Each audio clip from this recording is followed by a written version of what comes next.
we get into the video, I figured I would just ask, when you're watching this, if you haven't been here before, this isn't my normal videos. I've been trying to just put out car fabrications, lowriders, bag trucks, what have you, just random car fabrication stuff. But I do a lot of other random stuff during the week. These videos would be randomly thrown in. If you think that I should put these out, comment. If you don't think I should put these in there, say something. Like, I'm trying to cater my videos towards what people actually want to watch. So keep that in mind when you're watching this. Let me know.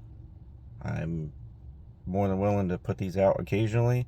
These won't be my normal longer-ish formatted videos. These are probably going to be pretty short. Like, this one's probably only 10-12 minutes long.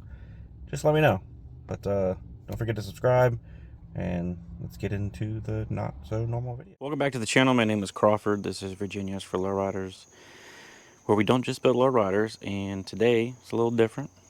Nothing too exciting. I was using my skid steer yesterday and I managed to break it. It looks like it's probably been breaking for a while. So this is probably going to be a quick, pretty simple repair, but I figured I'd record it because maybe somebody else has one of these kits also and they need to repair it eventually. So this is a very old case skid steer. It's a 1835B. It's an antique. I got it out of some guy's backyard and I have been working it constantly since I've owned it and fix it up. Cut off the factory case attachments and I welded on this is just an eBay DIY, basically quick attach kit. So it doesn't come with this. It's only when you buy these off eBay, it's just this part, the latches and this.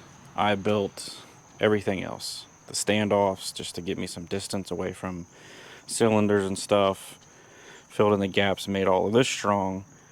But using construction equipment, it's always going to find the weakest spot, especially with hydraulics. And you can see here this kick out here. That's not supposed to be like that. This is pretty thick metal, probably 1/4 inch, and it sheared it. It ripped it right in half. So last night while I was using it and back grading with the bucket fell off. So need to come up with a repair for this. Last night I tried to smack that in and use it, and I got about 15 minutes in and the bucket fell back off. So you can actually see right here, it's happening on this side too. So I think the plan of attack is to bend this back, try to brace it on the inside somehow. So yeah, follow along. This isn't a normal video. Keep that in mind. Short, straight to the point. We will be getting back on the Mazda. I just have other stuff I gotta do, so follow along. Don't forget to subscribe. I worked with this old man for probably 10 years, and he always kept this hammer around that we called Pee-wee, and it was a 20-pound sledgehammer with a little tiny handle. And as soon as I found one of these at a yard sale, I made myself one. Something about that much weight with a short handle comes in handy a lot.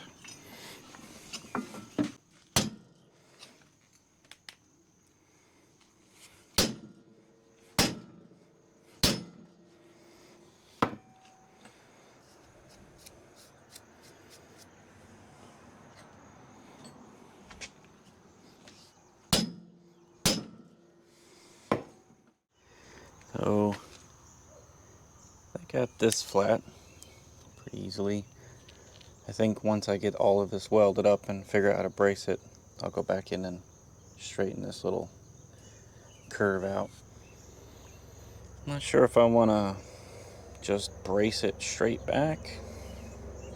I'd rather not weld this thing straight to the machine if I can help it, even though, I mean, it's welded on there, but this is kind of still at a replaceable point. Like, I can always just zip the welds off, slap on a new one, and go to town. I actually ordered another kit because these cheap bolts that it comes with are bending. This one's basically shaped like a banana. It still works, but it is really, really bent. So, I got to figure out, I don't know if I just want to close this gap, make a plate going all the way back. I got to figure that out.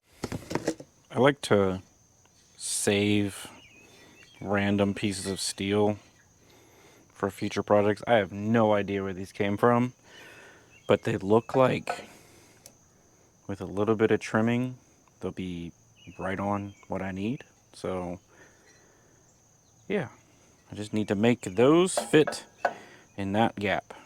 And I got 2 of them, so I can do both sides.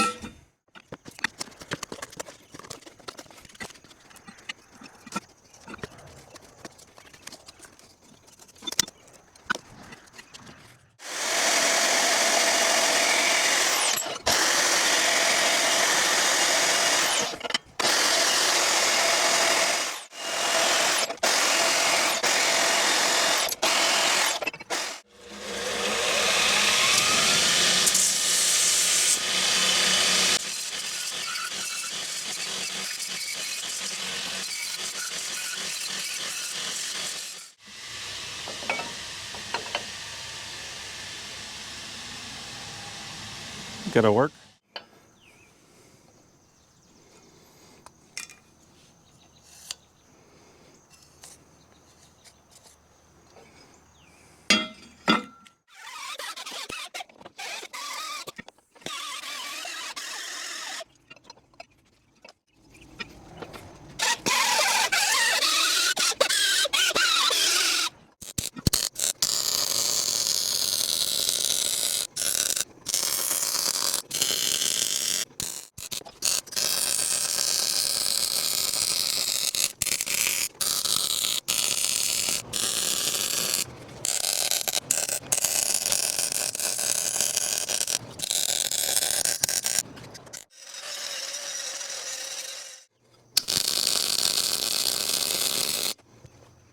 Well, it's all welded up. It didn't take very long.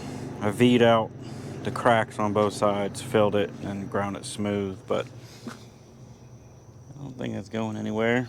Hook up the bucket that fell off in the woods and see how it does.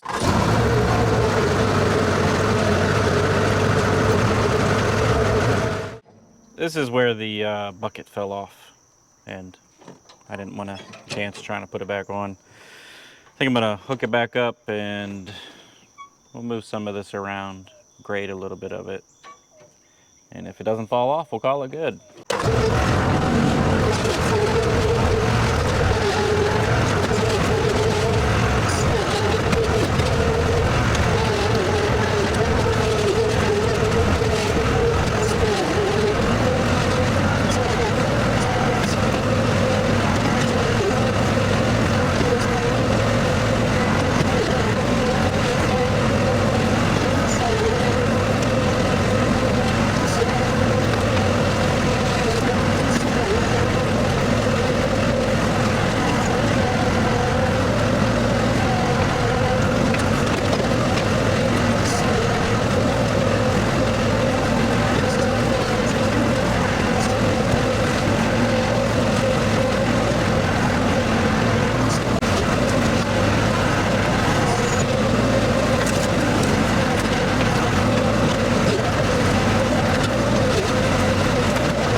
the bucket never fell off, so that's good. And hooked up my forks. I'm gonna go over there and pick up that massive pile of wood and chuck it in the woods, I believe, because it's sat there so long that it's now rotted and no longer good firewood. So yeah, that's fun. Well, thanks for watching a not so normal episode. I don't know what you'd call these things. Next time, hopefully by this weekend, there'll be another video on some Mazda progress. Still waiting for the hardware to come in for the 4-link stuff, or 3-link, whatever. So check back in, and don't forget to subscribe.